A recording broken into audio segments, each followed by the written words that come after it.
Bonjour François Valéjot et merci de répondre à l'invitation de la Galerne. Vous êtes auteur d'une dizaine de romans, dont Ouest, prix du livre Inter 2007, L'incendie du Chiado, Les Sœurs Brelan, Métamorphose, pour citer les plus récents. Fleur et Sang, votre dernier roman, est édité chez Viviane Ami.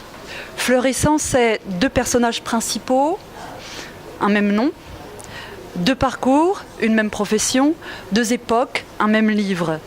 Fleur, c'est Urbain de la Tour, Sang, c'est Étienne de la Tour.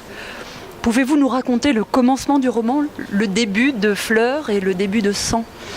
Oui, le début de chacune de ces parties, c'est l'expérience initiale de deux médecins, enfin un médecin contemporain, chirurgien cardiaque, et puis un chirurgien du temps de Louis XIV, qui commencent, qui découvrent le métier, qui ont chacun une expérience un peu douloureuse, inquiétante, qui se demandent s'ils sont faits pour ce métier, et puis ils se forcent un peu, ils se poussent un peu, et ça les entraîne évidemment chacun dans un univers nouveau, celui de la chirurgie cardiaque, et puis de la chirurgie artisanale d'autrefois.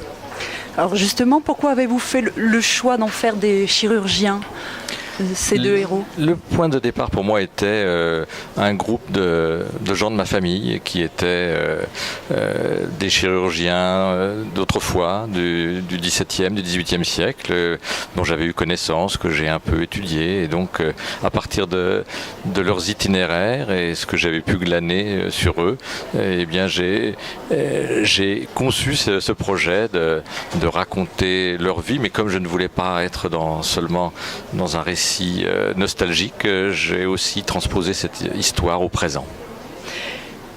Il y a une écriture différente pour chaque époque et même un caractère différent. Le pittoresque de l'époque ancienne n'a rien à voir avec celui de l'époque contemporaine. Était-ce un jeu pour l'écrivain que vous êtes ?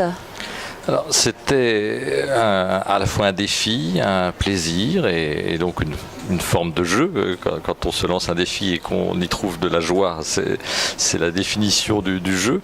Et donc je crois que, en effet, pour moi, ça a été un vrai régal de me laisser contraindre par une époque donnée, celle du XVIIe, et la langue de cette époque, et les personnalités différentes, en effet, que ça implique. Et puis parallèlement de me laisser emporter par la personnalité d'aujourd'hui et donc une autre langue. Alors ce va-et-vient entre deux nuances à la fois de sens et de paroles et de tonalités de voix, c'était pour moi en effet une joie extrême. Alors, pour poursuivre sur cette joie, votre roman n'est pas dénué de drôlerie. Je pense par exemple à la description de Isabelle de Montchevreuil. Vous vous êtes amusé pour écrire ces passages ? Oui, sûrement. Je ne me souviens pas du moment où je l'ai fait, mais c'est vrai que son côté un peu extravagant était en effet quelque chose qui pouvait m'emporter et dans le bonheur de se laisser conduire par une image de femme complètement hors norme, oui, c'est vrai. Alors, ces femmes, elles sont objets de désir. Parce qu'il y en a une autre pour l'époque contemporaine qui est Irène Saint-Aubin. Ce sont des femmes pas forcément avenantes, voire même inquiétantes. Il arrive en effet que, à la fois par leur particularité physique, la boiterie pour l'une, son côté masculin pour l'autre, en effet, sont des éléments qui peuvent inquiéter les hommes. Mais ce sont des femmes en même temps qui peuvent avoir un sens de l'entreprise, et de la prise de possession des autres, qui, en particulier pour la femme contemporaine, qui leur donne, ou qui lui donne, en particulier à elle, en effet une force de caractère et une personnalité qui déborde en effet de la simple femme modeste qu'elle pourrait être au départ. Vos héros, eux, les hommes, sont des hommes de pouvoir. Est-ce que c'est un livre sur le pouvoir ? Ce sont des hommes de pouvoir presque malgré eux, c'est-à-dire que précisément, parfois, ils sont entraînés à être hommes de pouvoir parce que la femme qui est devant eux les incite dans cette voie, a parfois des intentions en utilisant le pouvoir qu'il pourrait obtenir par son métier de chirurgien. Donc c'est vrai que le pouvoir est aussi un élément qui les entraîne un petit peu loin d'eux parce qu'ils sont débordés par le pouvoir qu'ils ont eu et qu'il peut se retourner contre eux. Oui, c'est aussi un livre qui parle du doute. Oui, tous les personnages sont dans l'incertitude et c'est vrai qu'en particulier ces deux chirurgiens ne savent pas exactement d'où vient leur malheur ou quand il arrive et parfois ils ne savent pas non plus d'où vient leur bonheur puisqu'il arrive aussi quelquefois. Donc c'est vrai qu'il y a sans cesse une dualité dans les personnages, que ce soit les hommes ou les femmes. C'est ce qui fait que ils sont à la fois amenés à s'affronter et à s'aimer.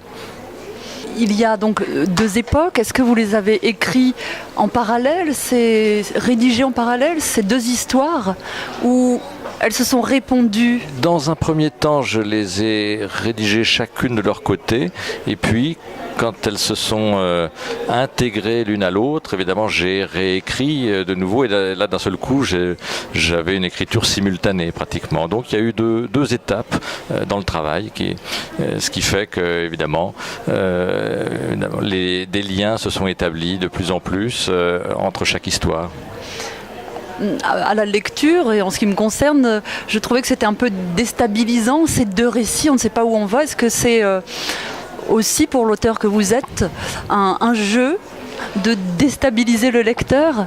Oui, c'est un risque à prendre en effet, parce que déstabiliser le lecteur, c'est parfois être menacé de le perdre, mais l'enjeu en effet c'est de le rattraper et de le garder en le surprenant, parce que c'est vrai que j'essaie toujours pour moi, l'important c'est de suggérer, c'est de glisser des pistes qu'on attrape ou qu'on n'attrape pas, qu'on a envie de prendre ou pas. Et donc, je propose une lecture multiple en effet.